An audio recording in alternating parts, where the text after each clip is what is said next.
القرار دا هاد العام ما كاينش العيد. وراه شحال الناس من شحال هادي واصلا ما كاينش عليهم العيد. شحال الناس راه سنين ما عيدوا ديما واقف عليهم العيد. حتى توقفوا نتوما اموال الناس والمساكين والفقراء كتخسروهم في موازين على العاهرات والساقطات والفاسدات. ملايير الدولار كتخسر عليهم. ومنين كيجي العيد فعرفت ما تشريو تحصيو الفقراء اللي كاينين في البلاد ما قدرش يشريو العيد وتشريو ليهم العيد وتفرحوهم كتحرموهم هاد الفرحة هادي. اش من دولة عايشين فيها يا ربي السلام. نسأل الله السلامة والعافية. الناس في الحوز اللي ضرب فيهم الزلزال هادي عامين باقيين عايشين في الخيام، وحنا قال لك خصنا ننظموا كاس العالم وفوق هادشي حرموا الناس من العيد.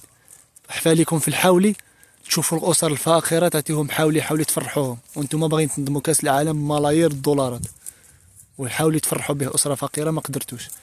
يا ودي يا ودي النفاق ويا الفساد. نسأل الله السلامة والعافية. ولكن ربي كاين الإخوان، فهمتوا أخوتي؟ نتمنى هاد الرسالة اللي تفهمها إنسان اللي كيفكر بعقله، فهمتي؟ ما تفهمهاش غلط. يعني أنا وصلت واحد الميساج ديالي واضح جدا جدا جدا جدا. اللي بغى يفهم يفهم، اللي ما بغاش يفهم كاع لا يفهم.